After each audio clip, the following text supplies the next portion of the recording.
ABK Radio, l'interview. Ici, Denis Fika reçoit Maître Achille Ledjo, avocat au barreau du Cameroun en politique. Bonjour Maître Achille Ledjo, merci d'être sur l'émission ABK Matin. Bonjour Copanel, bonjour également à l'ensemble des fidèles de cette production, merci de l'invitation.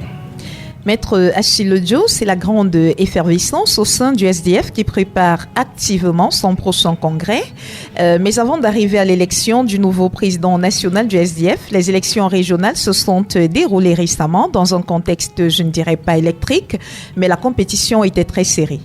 Oui, évidemment, ceux qui étaient présents ont compris que c'était une élection très courue car bien évidemment les camarades qui ont candidaté, surtout au poste de président régional littoral, n'ont pas démérité et bien évidemment les unes de façon démocratique ont parlé au sein du social-démocratique, Social Front démocratique et bien voilà. Le maire a gagné 74 voix contre 73. Le maire Job Kwopnan Théophile, mais suivant le process, suivant le manuel de procédure au sein du SDF, il ne porte pas encore, il ne peut pas encore se présenter comme le président régional SDF. Il faudrait attendre que le NEC, le National Executive Committee, c'est-à-dire le directoire du SDF, valide encore ces élections. Et donc, ça se fait après le prochain NEC, dans un délai de combien de jours? Non, il faut absolument que le NEC se prononce. Ce n'est pas une question de délai. Ah oui. Puisqu'actuellement, nous préparons le congrès qui élira le prochain chairman du SDF. Ah oui. Et le prochain chairman du SDF élu devrait convoquer une assise, ou alors la prochaine assise du NEC, et à l'issue de cette assise, cet organe suprême du parti validera toutes les élections de tous les responsables, de tous les exécutifs des organes du parti. Car voyez-vous, nous avons commencé ce renouvellement des organes du parti depuis la base, avant le décès du chairman John Fundi. Oui. À qui je rends une fois de plus hommage.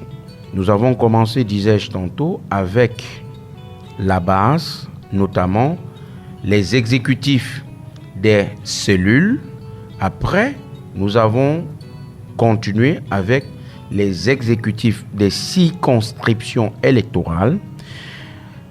Nous avons embrayé avec les coordinations départementales et actuellement, je vais dire le week-end finissant, le week-end passé, nous avons également mis un terme avec les exécutifs des régions. Actuellement, nous avons le quorum nécessaire des régions pour pouvoir organiser valablement un congrès. Donc, pour le moment, au sein du Social Democratic Front, nous nous attelons à préparer le congrès du 26, 27, 28 octobre 2023. Et une grande première, je profite également de ces antennes pour dire à l'ensemble des auditeurs, des fidèles, des compatriotes, des combattants SDF socialistes que votre humble serviteur, Maître Ledjo Achille, est candidat au poste de conseiller juridique national.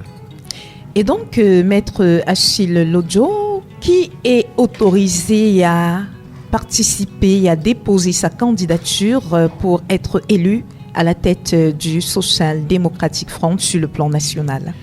Oui, sur le plan national, il faut dire que tous les camarades sont autorisés à se présenter, avec des exceptions. Oui. Vous devez totaliser un minimum de 5 ans de militantisme au sein du SDF. Oui. Vous ne devez pas avoir de dette envers le parti. Oui. Donc, naturellement, vous présentez votre candidature au sein de votre région. Ça part de la cellule à la CE, circonscription électorale, la circonscription électorale notamment pour la région. Et s'il y a 2 candidats pour le même poste, vous passez au primaire. Oui. Ok, je prends un exemple. Dans le littoral, si nous avons, je prends la circonscription électorale de Douala 2e, dont ma base, je suis candidat au poste de conseiller juridique national. Oui. S'il y a un autre candidat, effectivement, nous passons au primaire à condition qu'on remplisse les critères dont je venais précédemment de vous étayer, à savoir l'ancienneté et être clean financièrement vers le parti.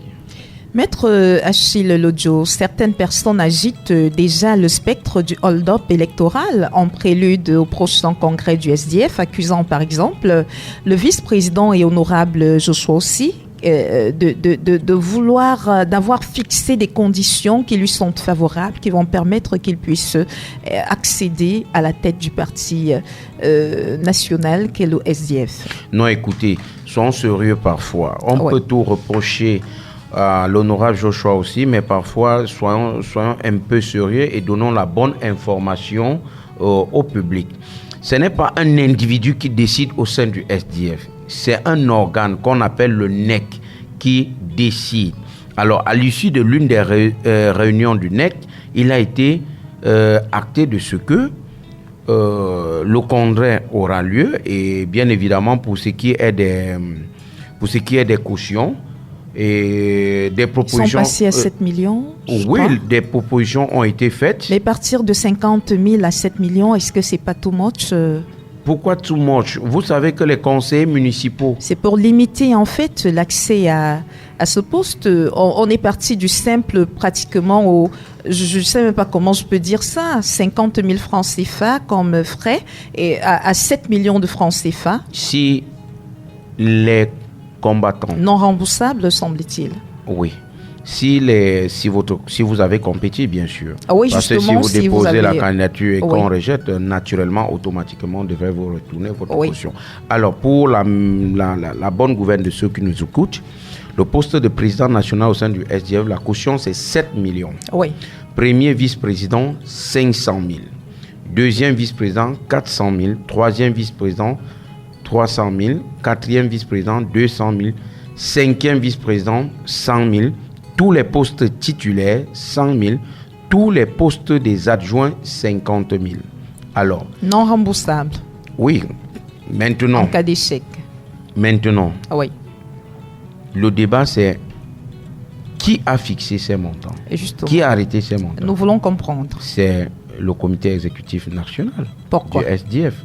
Je ne peux pas vous dire pourquoi, parce que je ne suis pas membre du NEC. De deux, en tant que cadre ou alors haut cadre du SDF, je peux vous dire que les résolutions s'adoptent après débat, et on passe au vote. Chacun prend la parole, explique sa pensée, sa position, et puis lorsque les débats sont clos, on arrête une résolution consignée dans les minutes, et après on met sous forme de résolution consigne que le président signe et on rend public.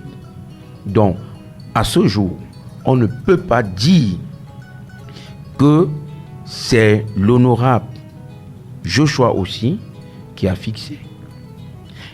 Rendez-vous compte, ceux qui challengent la présidence du parti ne sont pas à 7 millions près, s'il vous plaît. Ils ne sont pas à 7 millions près. Il y en a aussi qui pourraient le faire et qui n'ont pas cet argent. Oui, la présidence nationale... Pourquoi est-ce qu'il faudrait que ce soit simplement une clique de privilégiés qui ait accès à, ce poste? Ce n'est pas une clique de privilégiés, ne prenez pas ça comme ça. Pourquoi je le dis? Parce que la présidence nationale du SDF, ce n'est pas un tour de passe-passe, ce n'est pas donné au premier venu, ce n'est pas donné à n'importe qui, tu vas pas te... Non, il faut quand même respecter cette formation politique qu'on appelle le Social Democratic Front, SDF. On ne peut pas se lever un matin et on pense qu'on peut diriger le SDF en n'étant pas capable de mettre au moins 7 millions de caution. Laissez-moi vous dire qu'en 2013, lors des élections couplées du 30 septembre 2013, les cautions des conseillers municipaux étaient à 25 000 francs. Mais après, on est passé à presque 50 000 francs.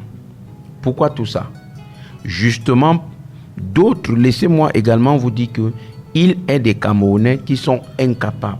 Je dis incapables de mettre 50 000 comme caution à une élection municipale. La caution pour les législatives, c'est 1 million. Ce n'est pas donné à un Camerounais de sortir 1 million comme ça, alors que nombreux sont ces Camerounais qui ont de la matière grise à pouvoir mettre au service de l'Assemblée nationale. Sauf que, s'il faut aller dans votre sens, vous conviendrez également avec moi que la caution, c'est une barrière pour beaucoup. Non, je pense tout simplement que, en tant que militant du SDF, je dirais, j'encouragerais plutôt tous ceux qui peuvent challenger, qui peuvent briguer un poste au sein du comité exécutif national du parti, de le faire, surtout de le faire en tenant compte de l'épaisseur de leur porte-monnaie. Parce que le tout n'est pas d'être membre du NEC, le tout c'est de savoir que vous pouvez prendre part aux assises du NEC de façon régulière et d'apporter votre plus dans la construction de la maison SDF. Il faut laisser de côté les débats de personnes. Et donc, vous ne pensez pas que l'honorable Joshua aussi est en train de tout faire pour s'arroger la tête du SDF? Par exemple, donnez-moi un seul exemple. Je vous pose la question, vous le pensez, vous dites que vous le pensez simplement. Le SDF, maître Achille Dio, semble renaître de ce que je pourrais appeler, avec une petite exagération, ses cendres. C'est du moins ce qu'on peut observer de l'extérieur. C'est quoi le vent du changement qui souffle actuellement dans ce parti de l'opposition? Bon, beaucoup pensent qu'il y a un changement au sein du SDF. Je dirais tout simplement que le SDF a maintenu le même cap. Le SDF, lors des élections municipales et législatives de 2020, a tout simplement enregistré un mauvais score dû à ce conflit qui sévit dans la partie du nord-ouest et du sud-ouest du pays. Parce que rendez-vous compte que c'est le bastion du SDF. Et le gros de nos élus locaux vient de là-bas. Lorsque vous nous amputez le nord-ouest et le sud-ouest, vous avez comme l'impression que le SDF est en chute libre, que non. Ce qui se passe actuellement au SDF, c'est un mouvement de rajeunissement de la classe dirigeante. Beaucoup sont les combattants de 92 qui aujourd'hui sont fatigués et qui pensent qu'ils peuvent laisser la place à la génération de 2000.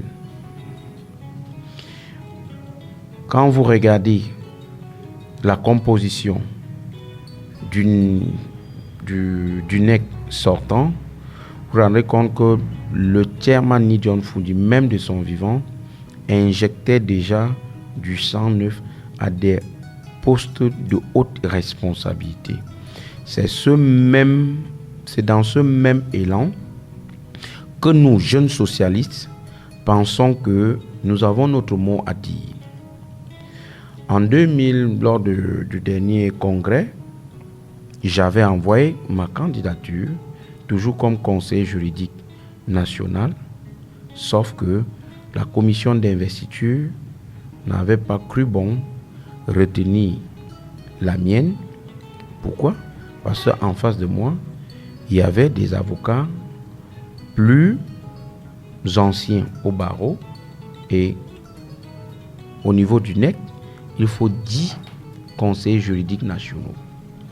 Vous conviendrez également avec moi que si vous êtes tous des avocats, malgré l'impulsion de vouloir mettre au devant de la scène la nouvelle génération, les principes du barreau voudraient également que vous ne pouvez pas mettre de côté la candidature d'un bâtonnier Sama, par exemple, au profit de celle de Maître Lodjo. Et Maître Achille Lodjo, on a l'impression que vous ne bénéficiez pas, vous, de la jeune génération au sein du Parti socialiste, de l'ancien de ces anciens qui estiment qu'ils devraient quand même rester, ils ont quelque chose à porter et donc ne sont pas toujours prêts à vous porter au devant de la scène. La politique, c'est pas une discussion autour d'une tasse de thé. C'est plutôt quoi? La politique, c'est oser. La jeune génération du SDF aujourd'hui ose. Et c'est cette audace nous a parfois, nous, jeunes socialistes, nous a parfois manqué. Nous avons compris que 2025, c'est aussi l'année du jeune socialiste. Et alors, vous allez vous rendre compte que même au niveau de la présidence nationale, il y a des jeunes dents, mais des loups qui essayent de faire comprendre leur voix. Le vieux ou alors l'ancien socialiste ne doit pas se lever, ma chère Fifi, pour te céder son siège comme beaucoup pourraient le penser. Non. Il a toujours la conviction que les années d'expérience amassées, tout à fait, sont pour lui un atout. Tout à fait. Sauf que la nature vous amène souvent à comprendre que il est temps de passer la main. Et le jeune socialiste ne doit pas rester cloîtré à un poste c'est pas au niveau de la circonscription électorale et dit non, 2025, vraiment j'attends, celui-là va quitter. Et puis non, il faut le bousculer, il faut candidater, il faut avoir une profession de foi pour ce poste. Quitte à ce que ça entraîne des divisions au sein de votre parti. Comment division? Expliquez. Les élections... Et on a qui ne sont pas toujours d'accord avec ce qui est en train d'être fait. On ne sera jamais d'accord à 100%. Et on a qui ne sont pas d'accord de voir le vice-président Joshua aussi là où il est. Mais il y a aussi beaucoup qui voudraient le voir là où il se trouve. Les élections, c'est quelque chose, c'est un moment toujours de tension. Et les camps se forment toujours. Et dans une formation politique, même dans une association, il y a toujours des camps. Quand je dis les associations culturelles, oui. Fifi est peut-être de Bandioun, je dis n'importe quoi. Oui. Elle fait l'association des ressortissants de Bandioun. Elle est présidente de cette association. Il y a toujours des clans au sein il y aura toujours des clans au sein de cette association. Revenant au SDF, il y a toujours des clans. Et je pense que pour moi, même si les clans se dessinent de part et d'autre, l'intérêt supérieur serait celui du SDF. Je suis d'accord que chacun exprime sa volonté à travers les urnes. Chacun peut aimer, je veux dire, vous pouvez aimer l'honorable Joshua aussi comme vous pouvez ne pas l'aimer. C'est tout à fait normal. Déjà que ce serait même un peu curieux que l'on vous dise qu'il y a l'unanimité autour d'un candidat. Vous allez nous dire que nous ne sommes pas un parti sérieux. Donc, même au sein du RDPC, il y a des clans. Il y a beaucoup des militants du RDPC qui voudraient également être à la place du président national. Sauf qu'ils ont parfois peur de l'œil de leur champion naturel. Vous comprenez? Et donc, Maître Achille Lodjo, pour revenir justement sur ces questions des divisions au sein du parti, le SDF ne gagnerait-il pas à rappeler certains hauts cadres du parti exclus et réunis au sein du G27 pour davantage constituer un bloc solide au cours des élections municipales, législatives et présidentielles qui arrivent en 2025? Très belle préoccupation, ma chère Fifi. Vous êtes vraiment imprégné des problèmes du SDF. je vous en remercie. Merci. Mais personnellement, en tant que militant, Oui. c'est ma posture que j'assume. Je pense que il faut une réconciliation au sein du SDF. Oui. Il faut une séance de vérité et réconciliation. On se dit des vérités. Tu as fait ceci à un moment donné qui m'a pas du tout émerveillé. Tu as posé ces actes qui ont été contre mes intérêts au sein du parti. J'ai réagi par rapport à ça. Et bien, on a volé un éclat dans les réseaux sociaux, dans les rédactions et puis tout le reste. Mais puisque nous sommes tous focus sur le projet SDF, on peut aplanir ces dissensions et regarder vers l'avant. Si j'ai une chose à dire au prochain chairman, au prochain président national du SDF, qui sera connu au soir du 28 octobre Oui. de ce mois, bien évidemment, si j'ai quelque chose à lui dire, je dirais tout simplement qu'il soit à l'écoute de la base du parti. Secondo, qu'il organise une séance avec tous les membres qui se sont désolidarisés de la cause du parti, ou alors tous les membres du G27.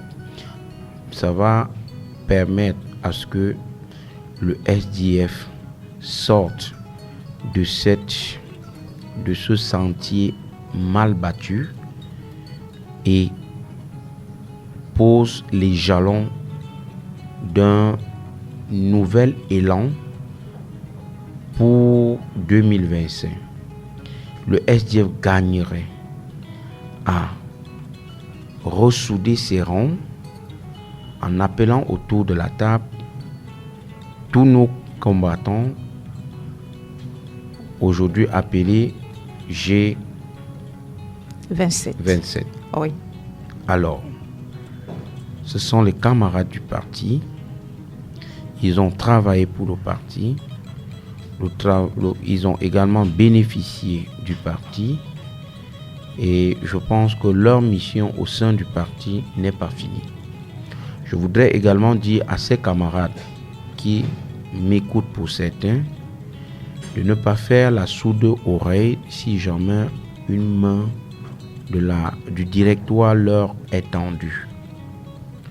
Le chairman John Fundi, avant son décès, je pense, avait initié un rapprochement. Oui. Les discussions achopaient au niveau de est-ce qu'il faut s'asseoir, discuter avant de désister des procédures au tribunal, ou alors est-ce qu'il faudrait désister des procédures au tribunal avant de venir discuter.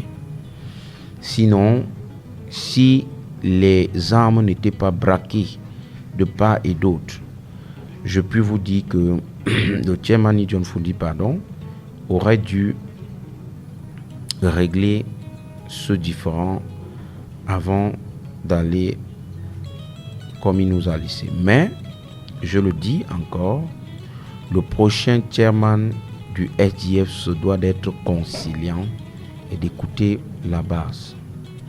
Et on espère que cela permettra, par exemple, au SDF qui a perdu sa place de premier parti d'opposition du Cameroun, de pouvoir reconquérir ses places perdues, maître. C'est un souhait. Et qu'est-ce qui est en train d'être fait à votre niveau pour que ce soit effectif? Déjà, nous avons été sans relâche pour les inscriptions sur les listes électorales. Il faut inscrire le maximum des Camerounais sur les listes électorales.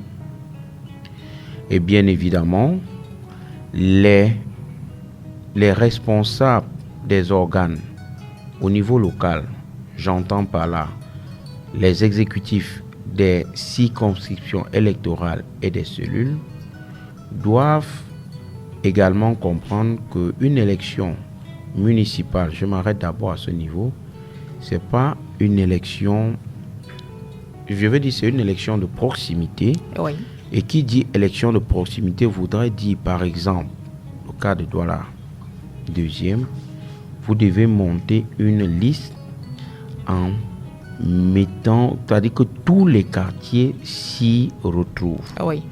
Et vous devez mettre sur pied des projets fédérateurs, des projets pour lesquels la population se reconnaît. Et il ne faut pas attendre seulement quand M. Biya a décrété qu'il y aura les élections tel jour pour commencer à aller vers la population. Bref, nous, le Douala deuxième, nous travaillons dans ce sens. Et au niveau du parti, nous ne pouvons, je veux dire au niveau national, il faut être sérieux, parce que c'est un plateau sérieux. Oui. Le nouveau chairman donnera la voie à suivre.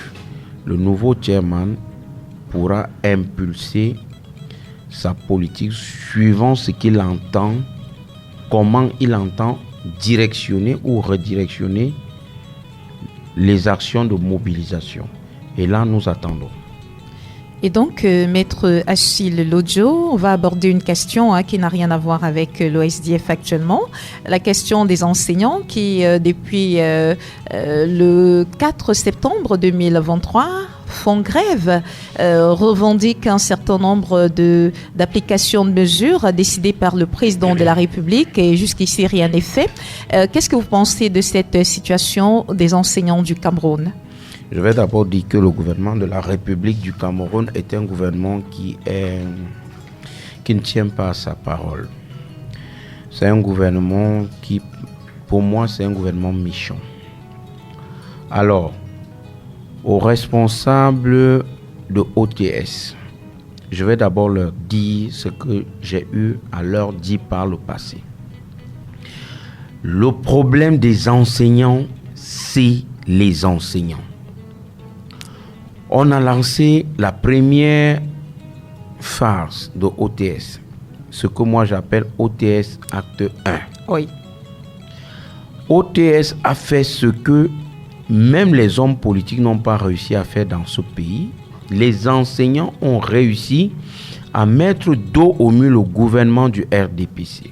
C'est un gouvernement des autistes. Mais alors, ils ont été naïfs parce que on crut aux propositions qui, en réalité, n'étaient qu'une blague. On se demande effectivement si le Cameroun est encore dirigé. Comment est-ce qu'un président de la République donne des instructions de régler le problème des enseignants et les responsables ministériels sectoriels se permettent de jouer avec les directives du numéro 1 de la République? Le président de la République a demandé de payer ses enseignants. Oui. On ne comprend pas comment ils se sont assis, ont signé ou ont établi un calendrier de paiement qui devait aller jusqu'en août 2023. Oui. Et arrivé l'échéance, rebolote, on vous dit non, ce n'est pas les priorités du budget, on va rééchelonner ça jusqu'en 2024. Mais c'est des pipeaux. Il faut dénoncer ça. Et ces enseignants qui se sentent aujourd'hui roblés, doublés, lancent OTS 2.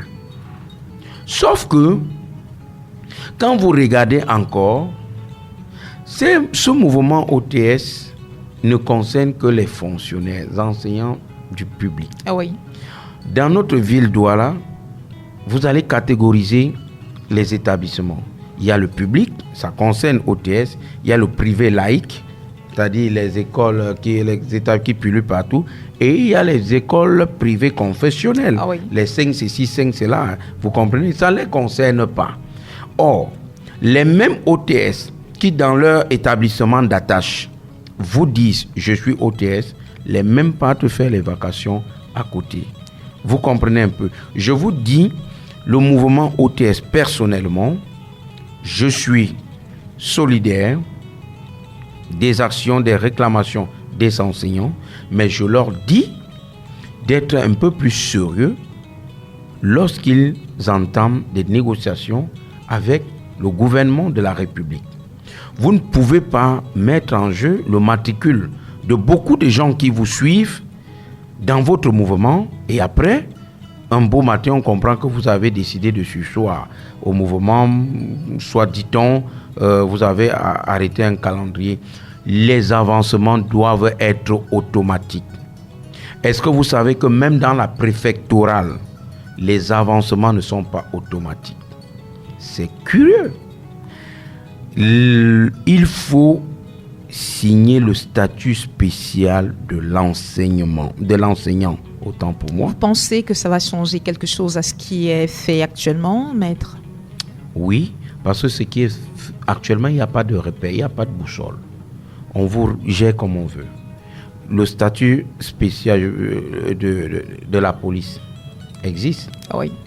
Vous n'allez jamais voir appliquer le code de la fonction publique aux policiers. Ils ont leur statut spécial. Il n'y a pas de problème. Les enseignants devraient avoir eux aussi leur statut spécial. Et surtout, les effets financiers des avancements. C'est ça le problème. Et ce combat dont les enseignants de OTS mènent bénéficiera aussi même aux proviseurs qui aujourd'hui se transforment en bourreaux de ces enseignants. Ah oui. Parce que si jamais ça passe dans la grande partie des réclamations, même les indices seront touchés, relevés un peu plus, je veux dire, revus à la hausse. Et ne me dites pas que le proviseur qui aujourd'hui, en étroite collaboration avec un sous-préfet, martyrise l'enseignant ou les enseignants, n'en bénéficieraient pas. Je dis à ces enseignants, n'ayez peur de personne. Le principe craie morte doit perdurer jusqu'à ce que le gouvernement comprenne que ce que vous réclamez, ce n'est pas de l'aumône, c'est vos droits. Un sous-préfet n'a pas le droit de vous envoyer une demande d'explication via un commissariat spécial. C'est justement parce qu'au Cameroun, on n'a pas la culture de la juridicité. Il s'agit là d'un abus. C'est un abus. Si un sous-préfet le fait, portez-lui simplement plainte. Écrivez, même le simple fait de porter plainte et garder la décharge avec vous va amener ce sous-préfet à comprendre, même ce commissaire spécial à comprendre qu'il est une autorité, mais il reste un justiciable. Il est hors de question qu'un enseignant aille dans un commissariat spécial pour répondre à une demande d'explication. Aujourd'hui, ce à quoi nous assistons, ce sont les affectations disciplinaires. Oui. On prend un enseignant, on balance très loin un gouverneur. C'est davantage pour déstabiliser le mouvement. Pour déstabiliser le mouvement. Voilà pourquoi je leur dis, ils doivent rester solidaires. Beaucoup de gens, beaucoup d'enseignants mettent en jeu leur matricule. Et tout ça même, c'est parce que je vais faire une digression. Tout ça, c'est parce qu'au Cameroun, l'imagerie populaire, la population connaît que si vous n'êtes pas fonctionnaire, vous avez presque raté votre vie. Ah oui. C'est faux. Le fonctionnaire, c'est un esclave du citoyen. On ne dirait pas, maître, aujourd'hui, avec tout ce que les fonctionnaires peuvent s'offrir, on a l'impression que c'est de ce côté-là que l'herbe est verte. Non, parce que c'est la facilité. Parce que quand on est fonctionnaire, on est sûr d'une rente à vie, d'une retraite paisible, et ainsi de suite. Mais laissez-moi vous dire que c'est l'entrepreneuriat le privé, qui booste, qui vous amène mais à dans notre évoluer contexte rapidement. actuel au Cameroun, c'est pas Justement, c'est pas le cas. Vous allez voir un parent. C'est pas toujours facile. Lorsque le parent envoie son enfant à l'école, c'est pour être fonctionnaire. Il faut qu'il passe à l'ENAM, il faut qu'il soit policier, il faut qu'il soit gendarme, il faut. Tout ça parce que, et je veux dire, si l'enfant chavire et peut-être se retrouve dans l'entrepreneuriat, quelque chose de privé, ou alors travaille dans une grande entreprise privée, le cœur n'est jamais net comme s'il était... Ah oui, il n'y a pas de garantie. Il n'y a pas de garantie. Du jour au lendemain, on peut... Voilà. On vous mettre à la porte. Mais sauf que les Camerounais eux-mêmes doivent apprendre à créer l'emploi. Oui. Il faudrait qu'il y ait des facilités dans ce sens-là qui doivent être mises sur pied par le gouvernement camerounais. N'attendons pas. Je vous ai dit, ce gouvernement est méchant. Ça fait 22 ans que je suis militant du SDF. J'ai commencé en 2001 à Tchang. Vous étiez très jeune. Très jeune. Oui. Alors, laissez-moi vous dire que je combats ce régime depuis 22 ans. Quand j'étais jeune étudiant, après ma maîtrise, j'ai commencé à faire les concours. Oui, comme la plupart des jeunes Camerounais. Justement, dès mon époque, bien sûr, parce qu'aujourd'hui, c'est plus trop ça. J'étais obnubilé par l'idée que moi, je serais sous-préfet administrateur civil. Oui. C'était ça mon rêve. Et si je ne le suis pas, je dois être magistrat. L'avocature était ma troisième option. J'ai fait le concours de l'ENAM. Ce que je dis, vous pouvez aller vérifier dans les bases de l'ENAM. J'ai fait l'ENAM dans ce pays, vous ne pouvez pas savoir. Mais à un moment donné, je dis, tiens, c'est quoi ce bordel? J'ai arrêté, sans que personne ne me le dise. J'ai pris la craie. Je suis entré dans le privé laïque. Vous avez enseigné? Je suis l'un des plus jeunes chefs d'établissement de Douala 3e. J'ai quelques années d'enseignement où j'ai fini principal. Wow. Je remets la clé au fondateur, je lui dis c'est pas mon truc. Et je rentre en cabinet pour présenter l'examen du barreau et me retrouver. Aujourd'hui, je puis vous dire, quand je vois un sous-préfet devant moi, je dis, je perdais mon temps avec ça. C'est pas que j'ai... Non, ça veut dire que le système vous a fait plus de bien que de mal, en ne vous permettant pas d'y avoir accès. Parce que j'ai osé. Parce que j'ai osé. Quand je vois aujourd'hui, actuellement, je suis sur votre plateau. Laissez-moi vous dire que j'ai un cabinet qui est ouvert, qui fonctionne. J'ai des collaborateurs que j'ai envoyés actuellement au groupement. Hier, j'ai envoyé une collaboratrice au tribunal de première instance de Fumban. Je gère mon temps comme je veux, seulement sous ce prisme-là. Le sous-préfet est un esclave. Ma question, en fait, abondait dans votre sens, pour dire que il a fallu se battre, il faut que les autres Camerounais se battent comme vous. Voilà. Parce que, pour ne pas compter sur le régime, ce régime. C'était pour répondre à la question de ma chère Fifi, qui disait que le gouvernement... Non, ce gouvernement, ce régime tue les génies. Je dis tue les génies. Nous, quand nous tenions la craie, c'était 500 francs l'heure. Nous avons bataillé au sein du CEDUC, secrétaire à l'éducation privée laïque. Oui. Nous avons bataillé pour qu'on augmente à 800 l'heure. Mais aujourd'hui, je crois que le minimum doit être dans les 1200, 1500 l'heure. Mais parce qu'il y a des dévanciers qui ont bataillé dans ce sens. Voilà. Donc, la jeunesse aujourd'hui ne doit rien attendre de ce régime. Il faut aller à l'école, amasser les connaissances, et l'instruction et tout le reste. Après, mettez votre génie sur pied, écoutez votre instinct et battez-vous. Maître Achille Joe, nous sommes parvenus au terme de cet entretien de ce matin. Merci d'être venu. Merci ma chère Fifi, merci Didier pour l'occasion, brigadier. Voilà, c'est toujours un plaisir de partager des moments comme ça avec vous. Volontiers, nous revenons quand vous aurez besoin de nous. Maître Joe Achille est donc avocat au barreau du Cameroun, membre, cadre SDF et homme politique. Il était l'invité de Sidonie Fika. Avec un radio. De lundi à vendredi dès 7h. Retrouvez dans le 7-10, 7h-10h. Avec un matin, premier sur le matin. Les invités consultants de classe exceptionnels.